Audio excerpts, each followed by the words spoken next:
Hi, this is Yadikaru, and welcome to an episode of the Hardcore Soft Skills podcast, where you learn a new skill with the help of an expert. Do you know what makes an individual thrive in a challenging situation? Well, it may not be physical ability or technical skill. The secret may be on using the right combination of attributes. But what are attributes and why can we use these to maximize our individual and team potential? Today, we talk again in this podcast with Rich Diviney, a retired U.S. Navy SEAL commander and author of the book The Attributes 25 Hidden Drivers of Optimal Performance. He developed his expertise in human performance during his over 20-year career in the U.S. military. Diviney was intimately involved in an extremely elite SEAL selection process. He also spearheaded the creation of a mental performance directorate that focused a strong emphasis on physical, mental, and emotional discipline. Today, you will learn what attributes are and how to leverage them. And you will find out about the results of my own attribute assessment. Let's listen.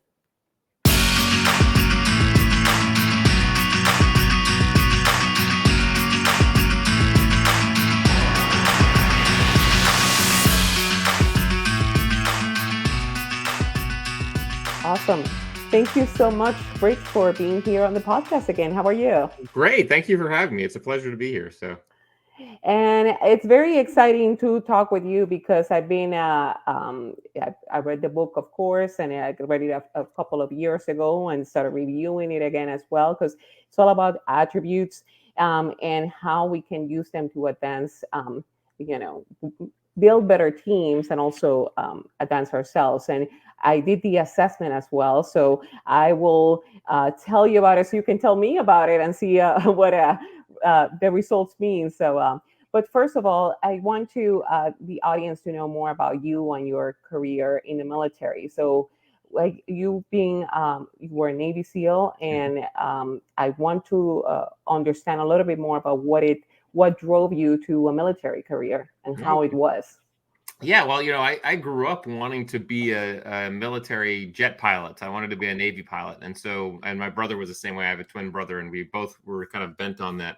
And so military was kind of always in the cards for us. I didn't learn about Navy SEALs, though, until probably the early 90s. I read an article about these guys who were sea, air, land, and they were underwater, and it seemed really cool. And so when it came time to choose what I wanted to do in the Navy, I said to myself, well, I don't want to wonder if I could be a Navy SEAL. I want to just see if I could try it. So yeah, that's what I did. I went to college and got commissioned in the Navy and went straight to SEAL training in 1996. And then, yeah, I made it through training. Obviously, people who know about SEAL training, it's a very difficult selection process, but made it through in 96, and then spent the next 21 years as a SEAL officer. And so obviously it got pretty busy after September 11th, but during that time, I think regardless of all the deployments as an officer in the Navy and as a Navy SEAL, I really became fascinated with performance and high performing teams and high performing humans, and really what are those elements that drive performance. And I think that was the impetus of kind of this whole discussion around attributes and everything else regarding performance. And I want to hear a little bit more about how the selection process and how tough it is. A lot of my audience, they're military, because I work with the military. I work military contractor, and I hear their stories, and I want to understand in terms of how the selection process is in terms of for Navy SEAls. Yeah. Well, so the Navy SEAL training is called BUDS, Basic Underwater Demolition / SEAL Training, and it's 6 months long. It's held in San Diego, California, and it's 3 phases. The first, it's pretty hard. It's pretty brutal. The first phase is probably the most kind of brutal in the sense that you have the most people quitting during the first phase. There's about an 85 to 90% attrition rate in SEAL training. So 85 to 90% of the guys who start don't make it. And you have, you do things like, you're running around with big, heavy boats in your head all the time. You're exercising with 300-pound telephone poles. you're doing a lot of like you're freezing in the surf zone. People who don't know Southern California, they sometimes think of Southern California as tropical. The water is not tropical; it's actually pretty cold. And what's actually funny about SEAL training that people don't know is most people quit SEAL training because of the cold, not because of the physical stuff. Which people don't realize because you can only do so many push-ups, but they keep you very cold. And so you go through that process. And what I discovered when I thought about that, and I started doing kind of this work on attributes and performance in 2010. So it had been 14 years since I'd gone through training, and I'd already been on hundreds of combat missions in Iraq and Afghanistan. And one of the things I recognized was never, when I thought back on those missions, never on any of those missions did I carry a big heavy boat on my head or a 300-pound telephone pole. So what I recognized about Navy SEAL training, and I think most military training is like this, is they're not necessarily training you in the skills that you need. Yeah, there's some here and there, but it's really it's predominantly putting you into environments and situations to tease out the qualities, to see if you have what it takes to do the job. And so I think SEAL training, just like most military training, is all about an attribute selection course. Yes, you learn some basic skills in SEAL training, but most of it is designed around sussing out whether or not these individuals have the qualities that are required for the job. And then once you get through that, then you start going into more heavy and precise and specific training in how to do the job.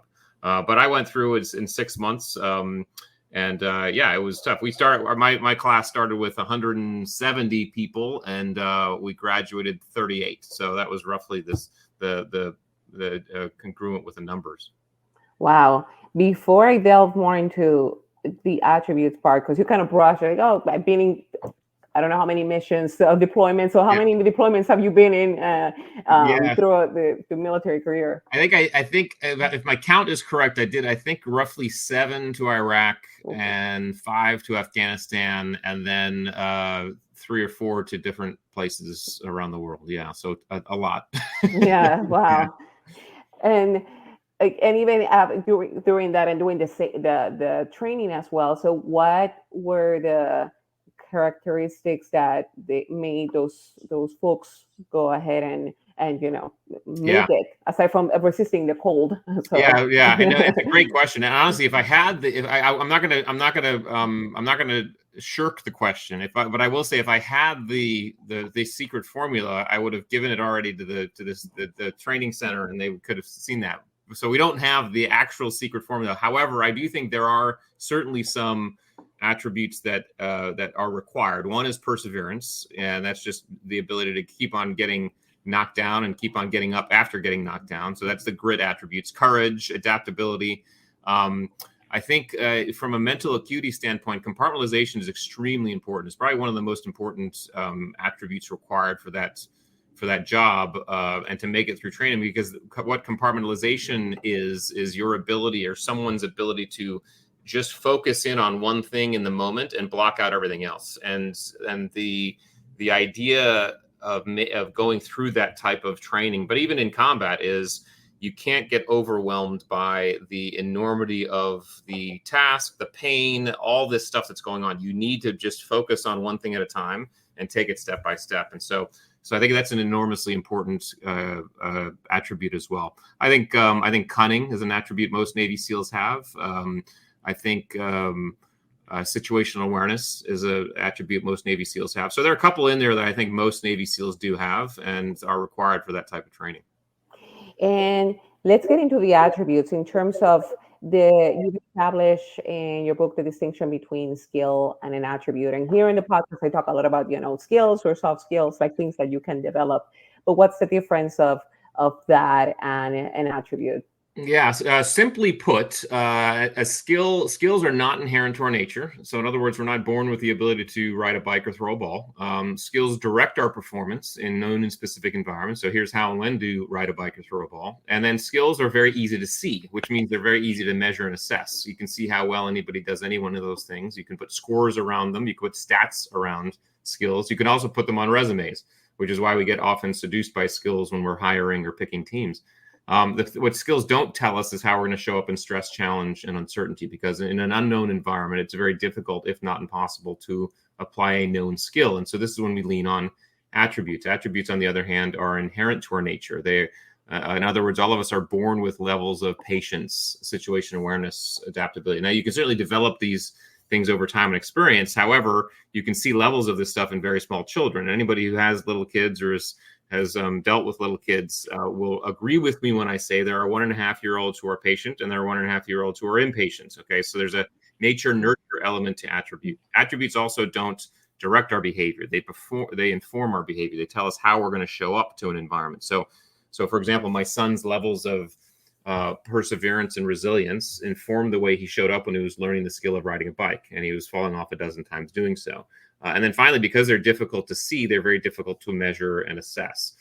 They show up the most visibly and viscerally during times of stress, challenge, and uncertainty, which makes them a huge part of the performance picture. And if we're not taking into account our attributes when we're thinking about our performance, we're missing probably the most important part of why and how we perform the way we do. And how did you came up with that list of attributes? And you group them into like families, I guess, of attributes. How did those came about? And can you describe them a little bit? And I'll provide my results so we can Yeah, evaluate them more. But yeah, how did you yeah. came about Well, those? it was an evolution, right? When I wrote the book, I only talked about 25 attributes, and I knew there were more than 25, but I needed to focus on enough that wouldn't make it a 500-page book, right? So the book has 5 categories, but as you know, because you took the assessment, there are now 9 categories and 41 attributes, and so some of the categories are grit. Again, grit is a category; it's not an attribute itself. Grit is the result of attributes blended and catalyzed and stewed together. Mental acuity attributes describe how our brain processes the world, things like situation awareness, compartmentalization. The drive attributes are really the category that describes a person's ability to be a driven person. What allows us to be the driven person, and things like self-efficacy and competitiveness, and even narcissism, which we can talk about. With the couple of new categories are commitment. What are those attributes that allow us to commit to a task? Those are persistence, tenacity, things like discipline. And then vision. What are the attributes that allow us to kind of imagine different things? And there you have creativity, you have innovativeness, you have cunning in there. And then we have attributes. We have categories that kind of deal with how we approach other people, how we deal with groups. Our social intelligence attributes. Again, social intelligence is a combination of things. Includes things like emotional awareness. Includes things like extroversion or introversion. Includes things like charisma. The service category, how we kind of look at and feel other people. We have empathy in there. We have caring. We have compassion, generosity, and then we have leadership attributes, which are what are those behaviors that allow others to choose us as leaders? Because again, leadership is a behavior, not a position. Mm-hmm. By the way, we don't get to self-designate. We don't get to call ourselves leaders. Okay, that's like calling yourself good-looking or funny. Other people decide whether or not you are someone they want to follow, and it's based on these behaviors. Those behaviors are decisiveness, accountability, authenticity. And then finally, the team ability attributes, which really deal with how we are teammates. And again, like leadership, we don't get to define ourselves or call ourselves great teammates. Our teammates decide whether or not we're great teammates based on behaviors, things like conscientiousness, integrity, and humility. And so that kind of, those are the 9 categories, and inside each one are some attributes. And really, they're not exclusive. In other words, certain attributes can certainly fall into other categories. One could make a really good argument or case for courage being a leadership attribute, right? So, but I think the way we did them was they binned quite nicely into these little into these blocks, which allows the information to be processed in a better way, and just kind of helps codify the content a little bit better. So let me tell you then about my top 5, which were discipline, innovativeness, Mm-hmm. creativity, open-mindedness, and adaptability. I was happy with the results, I guess, for the at least on that end. I'll tell you more about the rest. But in terms of that, are there any things that what does that reflect in terms of discipline? I could say that I'm pretty have disciplined approach to things. I live by the calendar and the clock. Innovativeness, that was great. You know, you like to think of yourself as an innovator in the sense of like, having that vision. Yeah, yeah. um, Creativity, open-mindedness, and the adaptability. I think there's, what could that say about an individual if others uh, have those type of traits Yeah, of, yeah. of, of So first of attributes? all, I think it's a wonderful combination. The fact that you have innovativeness and creativity is actually pretty powerful because again, creativity is the ability to bring into existence, use your imagination to bring into existence something that otherwise didn't exist. That's a really cool thing. Innovativeness, on the other hand, is the ability to use imagination to iterate on something already in existence, right? Make it better. But you have both, which means you're highly imaginative in both facets, which is great. You're also disciplined. A lot of times, high creatives aren't very disciplined. And so the combination of creativity plus discipline, in other words, you know exactly what you need to do to accomplish a goal, and you're disciplined in the execution, allows you to kind of use that creativity in a powerful way. And you're also adaptive, which is great, and open-minded the whole way. So you see how there's a lot of positivity. However, I'm going to ask you the tougher question, because the tougher question is part of what's required for this type of real introspection, because we don't judge the attributes good or bad. What we do is we say the attributes simply identify our behavior and our performance.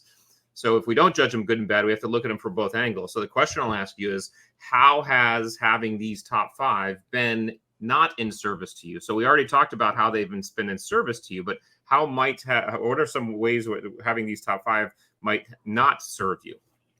I think possibly discipline, because even though it may seem good, it may seem like I could be too rigid. At times, I am too rigid, and living by the schedule, or my family sometimes doesn't love that. So I think sometimes that hasn't served me very well. Yeah, yeah, so there's a great Mhm. example, and so again, the idea when you look at these types of results is to ask yourself, okay, how have they served me? How have they not served me? Because this is my unique footprint, and then you can start to think about where you may need to either dial up attributes or dial down attributes. Again, the way this scored, the way our attributes prioritize, talks about how we act without thinking. This is how you are unconsciously. If in certain cases you say to yourself, I need to dial down my discipline a little bit, you're going to need to consciously make an effort to do that, which is why it's important to see. That's great. I'll talk.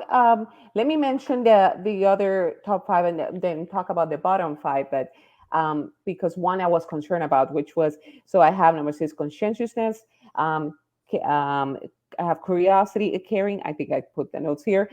Empathy and narcissism. Is Yeah. that a good thing? Is that a Yeah, bad it's thing? no. Again, it's not good or bad. I think Hmm. first of all, we could always make arguments for when things are extreme, why that could be detrimental. However, narcissism in general terms is the desire to stand out, be unique, be recognized. And that's the impetus to some very audacious goals. It really is. It's why I wanted to be a Navy SEAL. It's why most people want to be Navy SEALs. Why else would someone want to be a best-selling author or a podcaster or surgeon or athlete? So narcissism, and you're, I think it's the number 10. I'm looking at your thing, you're number 10. All that means is you're someone who likes to seek out uniqueness.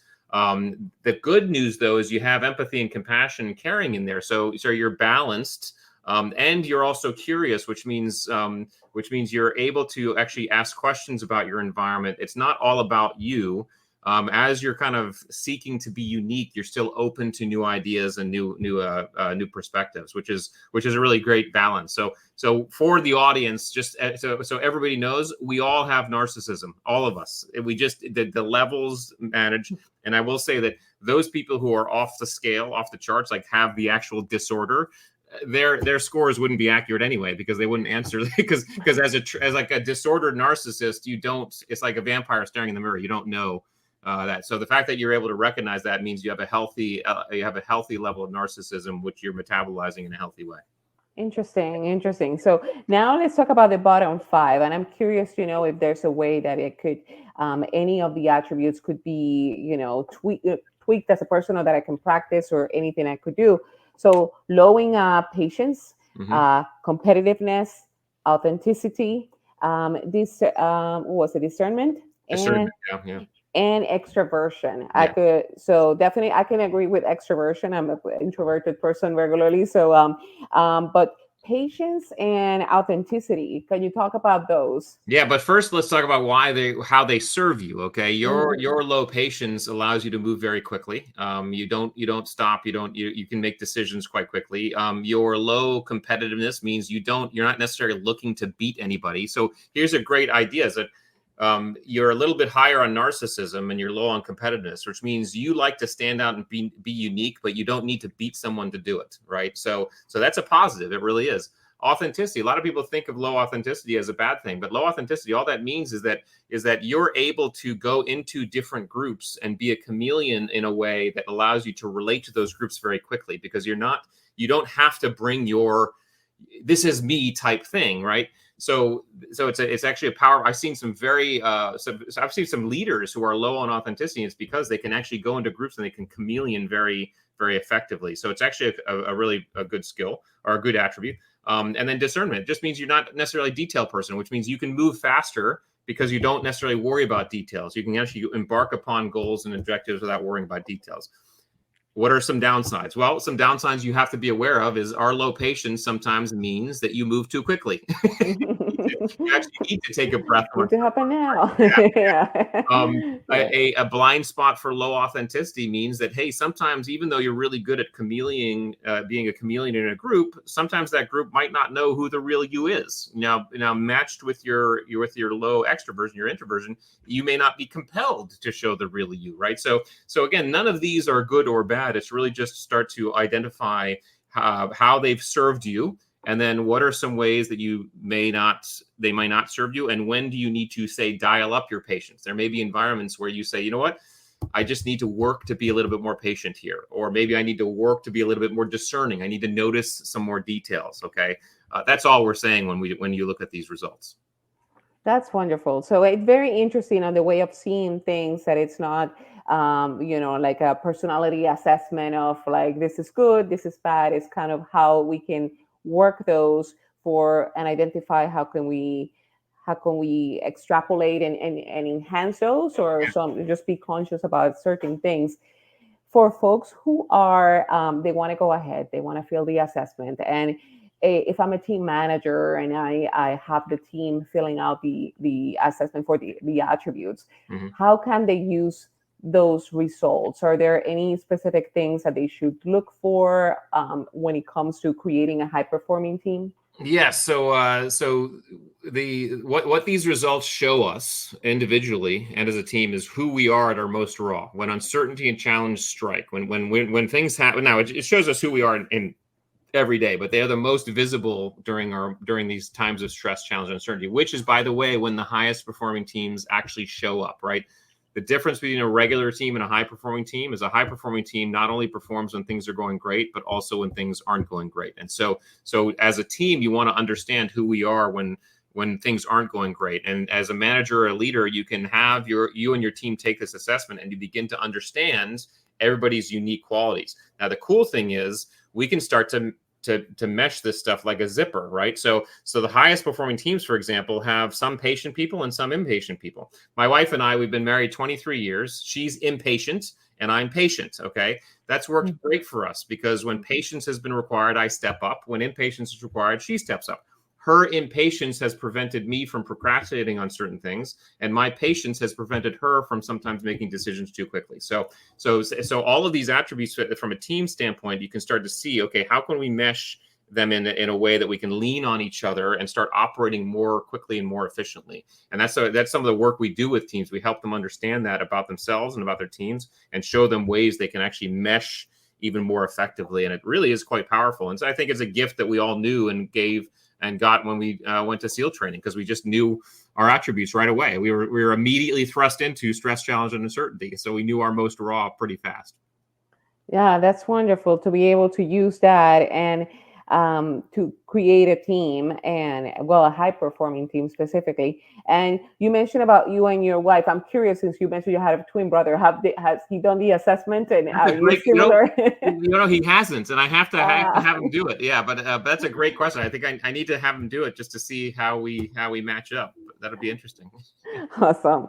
And a couple more things in terms of for those listeners that I have that are in the military. Mhm. Are there any items or things that you suggest when it comes to preparing for that sort of environment for either Navy SEALs or going into, because it's a different environment from the, the corporate outside world. So what would you suggest when it comes to, in the military, you have to mesh with multiple teams in different occasions. So what would you recommend to those people? Well, the good news is almost every level of military training has some sort of boot camp or basic training where it's an attributes focused training. So I'm always very confident in anybody who's in the military and their ability to understand themselves kind of at their most raw. And it's why every single military person I have ever shown this content to, or they've read the book, or they take the assessment, they all love it because they know exactly what's happening is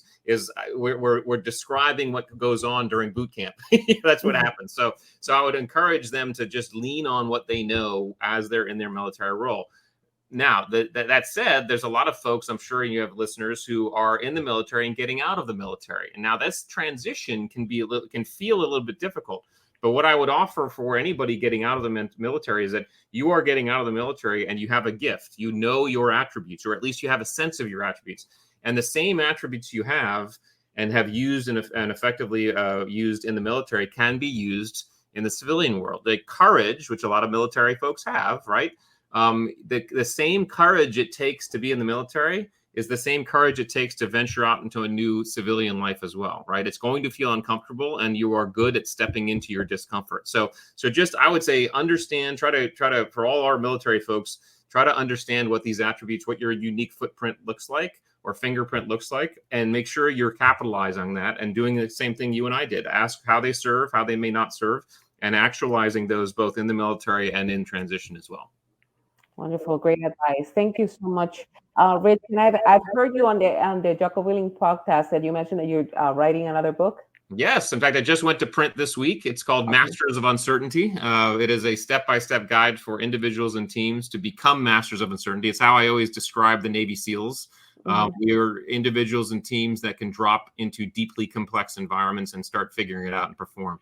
And so this is a book that kind of breaks that down in terms of how you do it. Some things you need to basically know about your neurology, and some things you need to know about yourself. One of the primary things you need to know about yourself, by the way, is you need to know your attributes, because our attributes come to the fore. So that should be out here in a few months. I'm excited to get it out, and you and I can maybe have another conversation once it's out. So sounds wonderful. Yeah, we love that idea. And if people want to get in touch with you, or for the listeners of the podcast, actually, there is the opportunity to get a discount to do the attributes assessment. So what's the best way to reach you or get to know more about it? yeah, so I think our team have sent you or will send you a discount code. So if the audience sees those in the notes, they can go to the website www.theattributes.com. It's really simple. So theattributes.com. Everything's there. You can take the assessment. You can put the code in and get a discount on that. And you can also see everything else we have to offer in terms of our workshops for businesses, keynotes. You can check out the book, blog posts, things like that, and then social media handles and all that stuff. So theattributes.com is kind of the one-stop shop. And yeah, I would encourage folks to, we'll give you a link and a code for people to take the assessment as well. Wonderful. And I have it here on the show notes. It's Hardcore Skills 15, I believe, but I'll have it on the show notes for everybody to access. So thank you so much, Rich. And again, thank you for your service as well to the country and for what you're doing right now to help people just navigate themselves and get to the individuals and teams to the next level. So thank you so much for being here. Well, thank you for having me, and thanks for your support. And I look forward to another conversation. So thank you.